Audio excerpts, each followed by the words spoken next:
Welcome to Centre Court with thanks to Nutrient AG Solutions. Equine supplies start with CRT. Want a chance to win a Tuza TH straight load horse float? Visit crt.com.au/equine 2024 T's and C's apply. We are back in 2024 and yes, I am in the host seat because our wonderful host Bianca is on a well-deserved break. But I am joined by the General Manager of the Melbourne Mavericks, Shae Bolton-Brown. Welcome to the hot seat of Centre Court, Shae.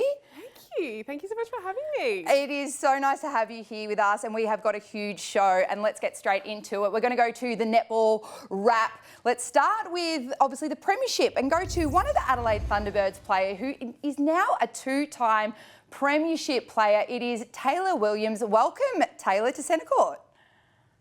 Thanks for having me. Saying the two-time premiership player sounds different. I was going to say, has it settled in? Have you changed your Instagram, title and bio now? Because it's fact now.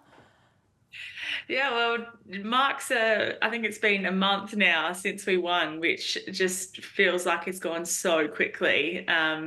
So it feels like we played that game a long time ago, but it still probably hasn't fully sunk in that we've got two premierships, which is awesome. So talk about the celebrations, because after one it's nice, but two must be even sweeter.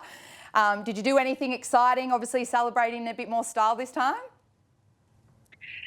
Yeah, a little bit. It was kind of nice. We actually had everyone here for a little bit longer this year than we did last year. Last year with World Cup, everyone was off kind of 2 days after we won. So it was, really nice to spend a little bit more time together and get to kind of have a little bit of a getaway on the weekend after we won and, enjoy it with each other and spend a bit more time together before everyone departed. Amazing. And it was just such a joy to watch the Thunderbirds all year. I had courtside tickets to you guys whooping us twice. And look, I wasn't even angry. I was just actually impressed about how amazing this team is. What is the secret? Why are you guys so special? And tell me the secret. I'm asking for a friend.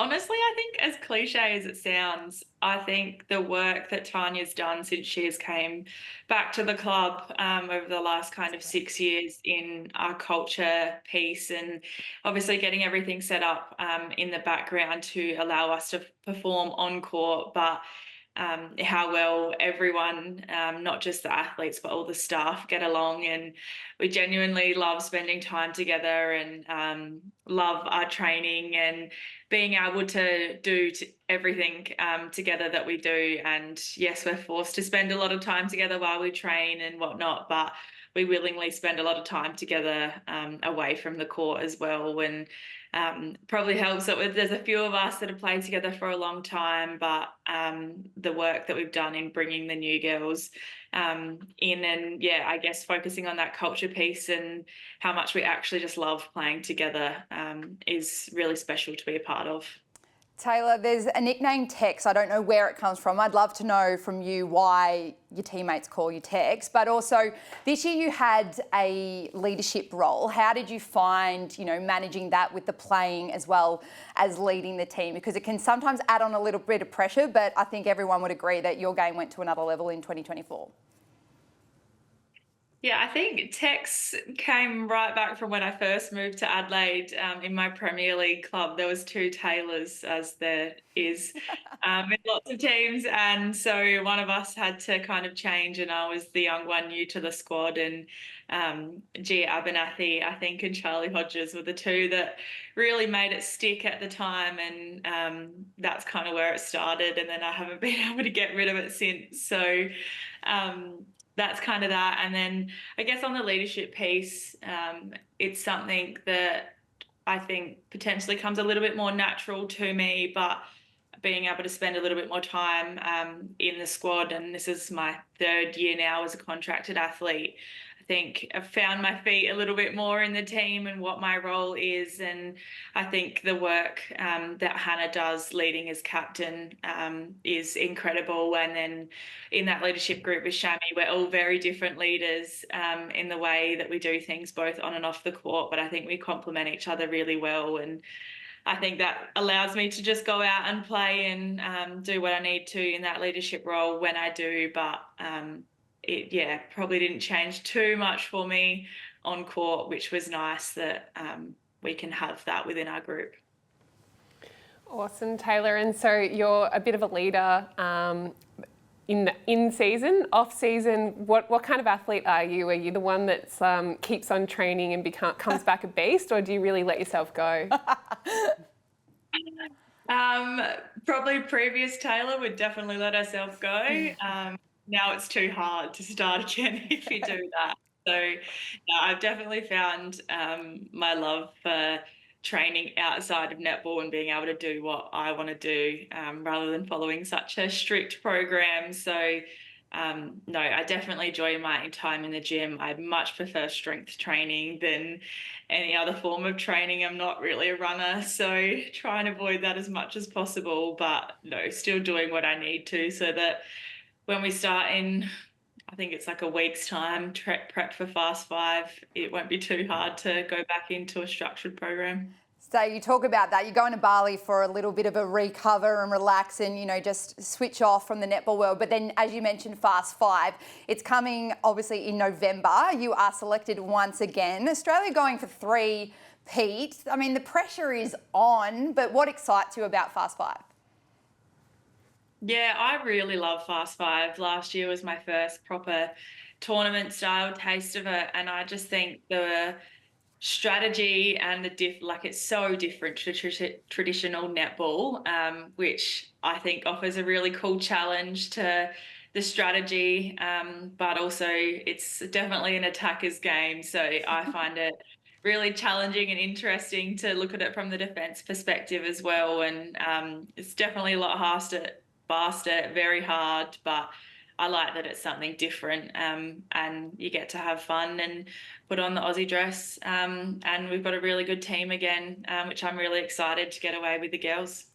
Well, we look forward to seeing you on our screens for that, Tayla, but also congratulations, you've just signed another extension for 2026 as well with the Adelaide Thunderbirds, so I'm sure the Pink Army will be really excited that you've obviously extended that time in the pink dress as well. But all the best with your Fast 5 pre-season, and we look forward to seeing you in November. Thanks for joining us. Thanks for having me, guys. Thanks, Tayla. Now, let's take a look at some of the player movement in the SSN. We've never done this before, Shae, but we're going to look at the Premiers, Adelaide Thunderbirds, have a look at their ins, their outs, and their re-signings. I mean, you look at that list there.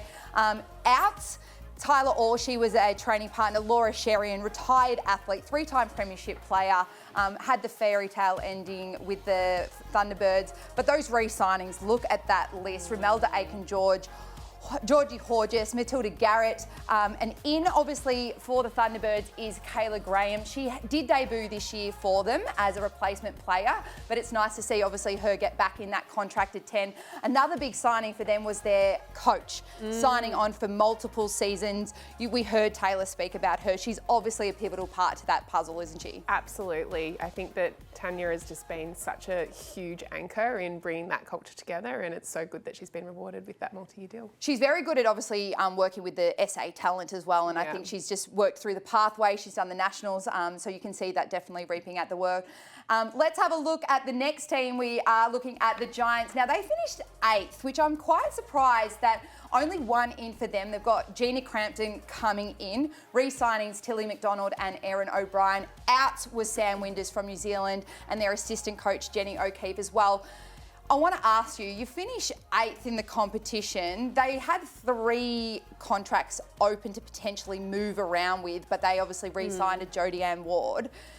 Do you think only one change in the mix is potentially enough? Is that all you need to obviously go from maybe 8th into the top 4 for finals in SSN? I think we're just in the cycle of, coming off the back of of that free agent period where everyone was off and there was so much movement. And I think that it's not a bad strategy in going, actually, like it's one season and we probably need some more time together. Yep. I think netball is that game of time together, connection. And yeah, if they haven't had that, then maybe it is that opportunity to double down. Yeah, I do understand. I mean, SSN, you're in the market and business to win premierships yesterday, aren't you? Like, you have to win in the now. It's not like other codes where you potentially have a 5-year plan to build and nurture and get there. Yeah. You need that kind of consolidated group, that spine to stay there. So interesting to see how they'll go, obviously, next year, the Giants. We're next going to look at the Melbourne Mavericks, and I'm going to throw it over to you, Shae, because you know what? I think you know this team better than anyone else. So who are your ins, outs and re-signings? Yeah, well, we've got Macy rejoining us this year again, which is awesome. She was just so amazing on and off the court. She is a breath of fresh air and is well deserving of being re-signed again. And then obviously Shimona Jock being elevated from our 11th player into the final squad. She ended up winning our MVP and was on an 11th player contract and didn't play with us until round 3. So she has more than earned her stripes, and I just have to say there's so much more to Shim's story this year than what we've already experienced, and Mavs are really keen to tell that story. But she was nursing, she was doing night shifts before games, she was like absolute, and I just cannot speak more highly of the way she developed across the season and is so deserving of this contract this year. I definitely think having played with Shimona, obviously, I think you've seen a growth as a human, which I think is also reflective of her playing on court. And, like you said, that well-rounded athlete, I think speaks volumes sometimes that, your eggs aren't all in that one basket. You're not solely focused, that sometimes it's nearly too much netball, that she seems like a really balanced, she's now married. She just seems like she is starting to find that balance and be the complete person. So well done to her. And I look forward to seeing what you guys can obviously do next season. Let's go to the runner-up. It is the Melbourne Vixens. I mean, no surprises there. They continue to obviously sign their entire list. They re-signed Zara Walters. Lily Graham obviously was a replacement player for Maui Kumwenda, who was pregnant and had a beautiful baby boy, Maximus. Congratulations to you, Kumwenda. But she's obviously been elevated and got that full contract. It's so nice when you get that actual contracted 10. Rudy Alice re-signing as well. Plenty of outs there, but a lot of them are their training partners. Shani Lambden, Gabby Coffey, Emily Andrews. Kumwenda's obviously on a break, and Ruby Barkmeyer, But there's no ins for them as such. But what they do potentially have movement is Emily Mannix is pregnant. And congratulations to you, Mannix. Obviously due in the new year, but there could be a shift in that defence end. That's possibly the only change that they get. But one thing I do like about Vixens, and I'm sure you'll agree with this because you're like me, you've come through the Netball Victoria pathway. They have a 70% must be from a Netball Victoria pathway rule.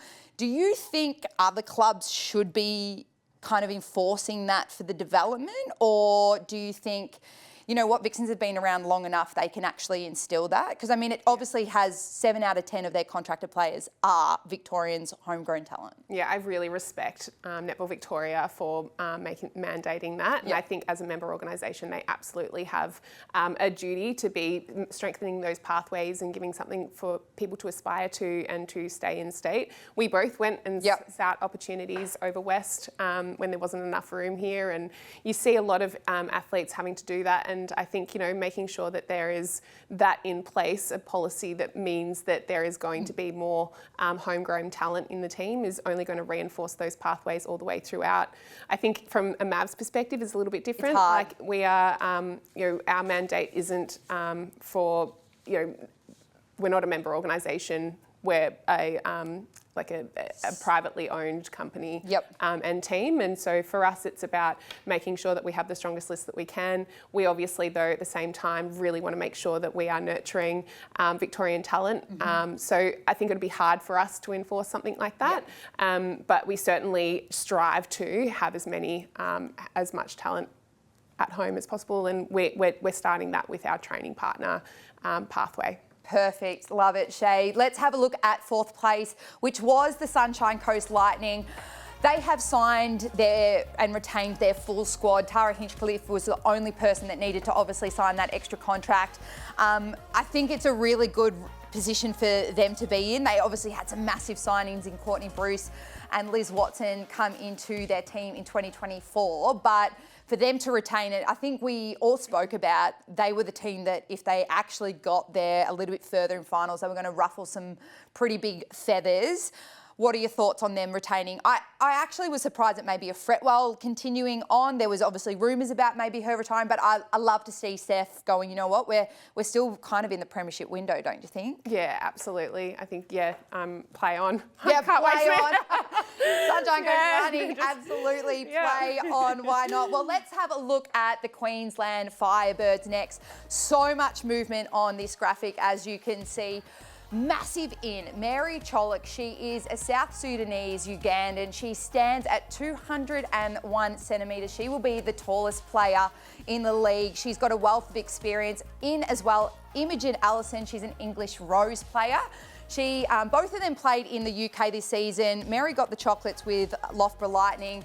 Imogen runners-up, obviously, with the Manchester Thunder. They've also got a newbie, Ashley Barnett. She comes in from, obviously, their player pathway for Queensland. But a big change for them is obviously Kiri Wills.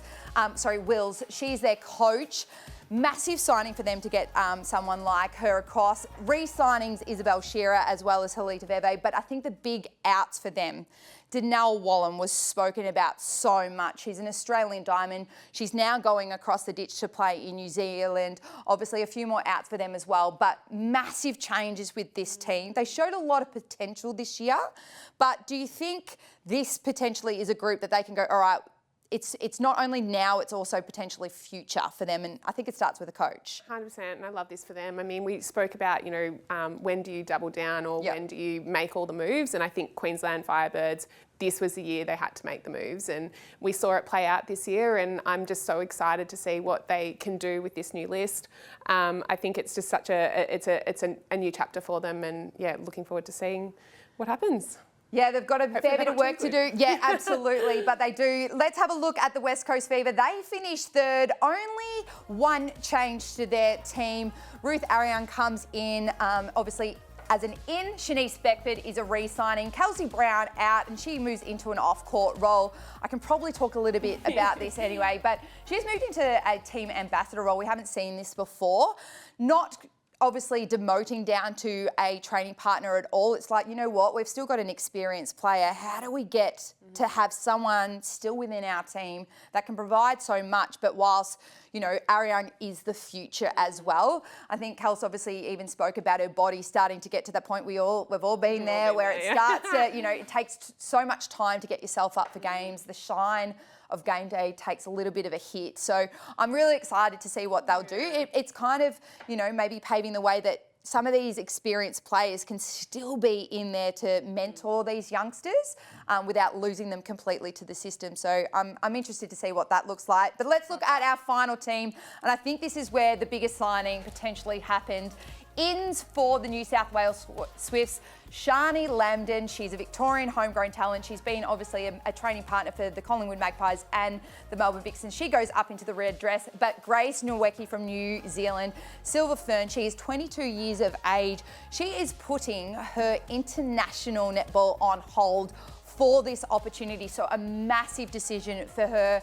And outs for the New South Wales Swifts, Lily Gorman-Brown, their general manager, has obviously had a change as well. And coach Nat Avellino, who's also a diamond, she's moving away. So I'll be interested to see with the coaching there for the New South Wales Swifts whether, I don't know, maybe another Kiwi might come over to the mix. We saw, Dame Noeline Tarua sitting there courtside a couple of times. So I'm interested to see what will happen there. But what do you think about this Grace Nweki news? I think it's massive, and I think for her, Life's about taking those big leaps, and I think, you know, whatever plays out, whether it's the best decision of her life or the worst, she's like, once you made the decision, she's you made the decision. Grace. You That's lean exactly in, it. and you've just got to go for it. And I love it. I love players taking those risks and living their lives and just going, yep, this is what my heart's telling me to do. And yeah, I'm really, really excited to see what she can do. Also love that Kath Tetley got a mention on the screen. That's like, I'm like, oh, would I be an out if I like? You get a little bit of a outing. Yeah. Okay, awesome. But I think to touch on the Nweke news though, like one thing is like it is a massive decision. She's still 22. She's a huge part of the Silver Ferns lineup. She's a huge part of their future success. Yeah. If they are actually going to get up into those medal contentions, I think at the major tournaments again. So huge on her to go, you know what, my personal development as a player, I've got so much to learn, so much room to grow. And the only way I do it is actually to play against the world's best. So, you know, I'm looking forward to seeing what she can do in that red dress. And good luck to every defender in the league. Exactly right. And she's a bit of a maverick, to be honest. Like, that's a bit of a trailblazer move. And I think, it's it will be good to see what, you know, eventually she goes back and she becomes something for New Zealand that is bigger than she ever was going to be. So yeah, well, obviously no more SSN talk. We've wrapped up everything that's been moving, but let's have a look at what is coming ahead, and that is the Diamonds. And they've just announced their squad that will be in for the England series. There are 15 names on that list. There's some definitely stalwarts in there, but there are 3 potential debutantes. Rudy Ellis from the Melbourne Vixens, Ash Irvin from the Sunshine Coast Lightning, and Georgie Horgis could potentially make their Diamonds debut. We might have Diamond number 192, 193 and 194 sitting there to join the group. So that is coming, and we'll dive a little bit deeper into the next episodes on that. But that is exciting news for obviously that squad. I'm sure they're into some really tough training at the moment. Not envious at all. But now it is time for my minute, and usually I get introed into this, but I'm going to intro myself. It is my minute, Shae, and I get to have a minute, which is usually 90 seconds. Unlike you. Yeah. No, it is usually more than that, but it is Maddie's minute, and I am going to talk about SSN, and I'll pose a few questions to you as well, Shae, but there has been a lot of talk about, you know, the movement, especially with the Denal Wallam having to go to New Zealand, but SSN is the world's best competition, and that's where it stands. We need the sponsorship, we need the eyeballs, we need the bums on seats, we need all of that for it to continue to be the best. We have got the best players coming from overseas to want to be in that, and you can see that in the ins and outs with obviously the likes of Mary Cholick and stuff coming over.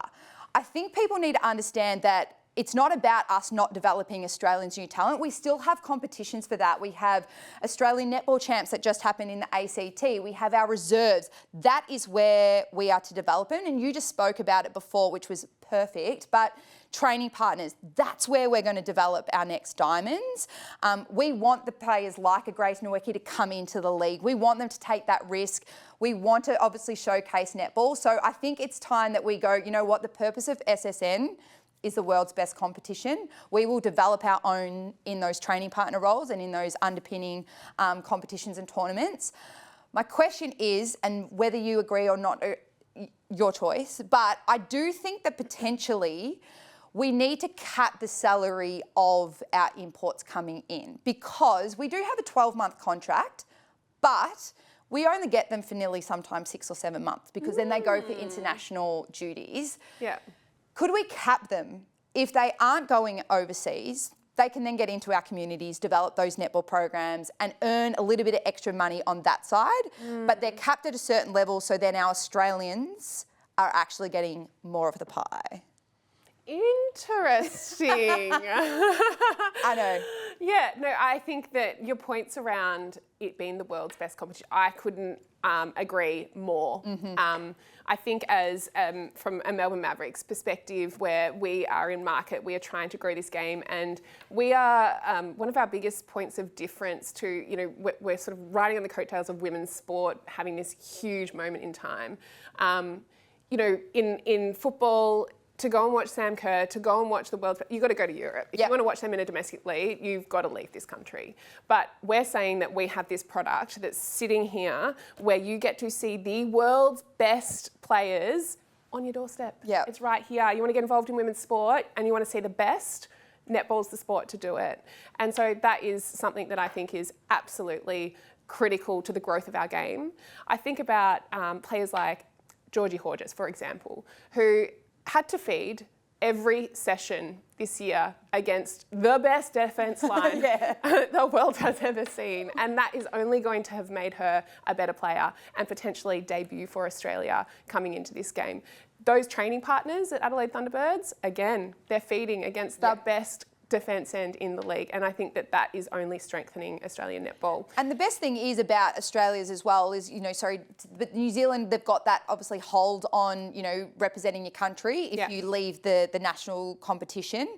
We're saying that our players can go and play in New Zealand, can go and play overseas, and if you are good enough, you will still make the diamonds. Yeah. I think it's going to be, to your actual question, tough. It's going to be a tough call, to maintain that level of competition and having been on the other side of the table where you're negotiating getting these imports into the country. It's a big decision for these girls to come and play in this competition when there are some really great competitions around the world as well.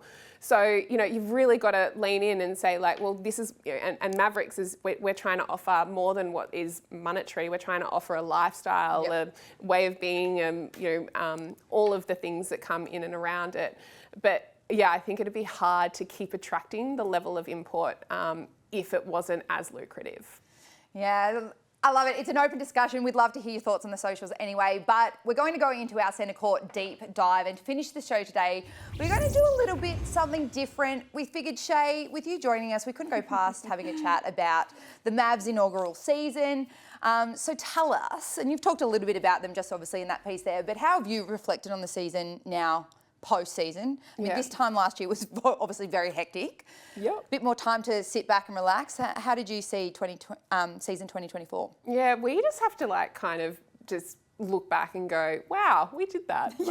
And there was so much chaos and so much messiness and 1,000 things we could have done a little bit better, but there was also 1,001 things that we did really well. And so I've really encouraged everyone that got their hands so dirty at SEN and the Mavericks to just look back and be really, really proud of what we were able to create.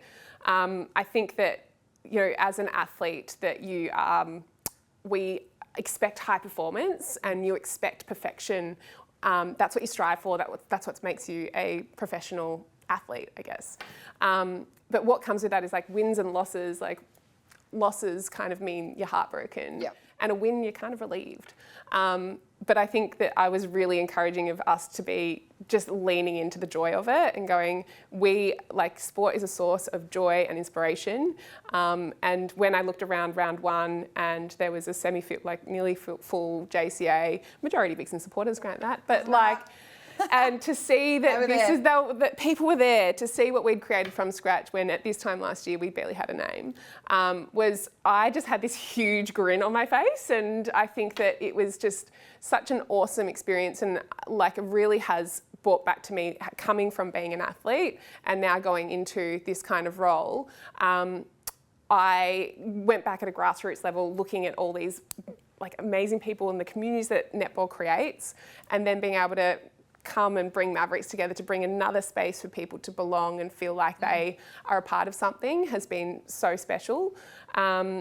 We've reviewed the absolute house down on this year now, and I think you can get caught with maybe second year blues, the novelty of first year was so great, and it's new, and that's what drives the excitement. But the sense that I'm getting from athletes, but also our off-court team, is that now we know what we know. There is so much hunger and motivation to go imagine what we can do with what we know now. Absolutely. Because all of those little details that take time, those shared experiences, you can't buy that. You can't, push that forward. You just have to kind of live through it, don't you? 100%. So what has probably been the biggest challenge from a startup? What was, if you can put it down to one thing, was there one big challenge to get it all up and running? I think it was just, the nature of our model means that, at SEN we have a group of teams. So our teams business has, 5 teams. And so essentially, if you drill down to what was just purely Mav staff. There was only a couple of us really. And then we had this amazing wealth of resource going across all the other teams that would input. So, you know, Perth Wildcats and Spirit and all of the others, and back and forth, and that was amazing. But there was teething issues in that. Like that takes a lot of communication and understanding and working in different time zones and all of that. But we started to work that out, and that's what, you know, all of those challenges, like I look at back, I don't think there was any real, like there was, like every day was just putting out fires, let's be honest. But there wasn't one huge challenge, but what was so great about all the little micro challenges is that we just got better quickly. Yep. And our, you know, that learning curve was just so steep, but you could see the payoff happening in real time. So it was very motivating. You talk about that community involvement and fan engagement. You really started to, as you said, create a brand and something that is starting to evolve a little bit. And as you said, it's a space and place where, you know, people can feel comfortable and go, you know what, I am a Mavs, and that resonates with me. Now it's the off season and you've started to build that. What are the players doing, you know, not training maybe as such on court and bits and pieces? Some have international duties, but is that the space that you're starting to go, you know what, this is where we can hone in now to continue to build that following and build that Maverick kind of army? Absolutely. I think we know who we are now. I know that this time last year it was like a bit of fresh air, really. Like we knew what we wanted to do. We knew that there was so much about netball that we love. There was so much about netball that we wanted to be able to grow, and I think we established a brand identity. Being able to take that identity and then walk the walk in it is a whole other, like, it's a whole other ball game, right? And so being able to see that, you know, eventually we were able to do things that were Maverick, and sometimes it upset people. And sometimes we got a bit scared and we went, oh no, like maybe we need to pull back a little bit. But I think by the end of the season, when you started to see this like beautiful fan base build of people that look like you could tell who what a Mav supporter looks like. And I went, okay, it's a small group, but this group are passionate and they are identifying with what we're creating. And I know, I'm so sure that there's like so many more of those types of Mavs fans out there that we want to speak to the hearts and minds of. And so I think now at this point, we know who we are, and we're going to double down on that rather than recoil from anything that's negative. And that's the best thing about, I guess, SSN. There is a space for all those teams, and you've got to push the boundaries. Otherwise, how do you know where you can actually go with this game or with this team? So it's good. It's good to see that you might be ruffling some feathers there, Shae, but it's all for good reason. Quick one, looking at those teams, those ins and outs, who do you think poses the biggest threat? I mean, every team's a hard one, but you got one that you're like, oh gosh, they recruited really well. Yeah, I think Swifts have done extraordinarily well. Like even Shani Lambden, like we both trained against her. She's a beast when she's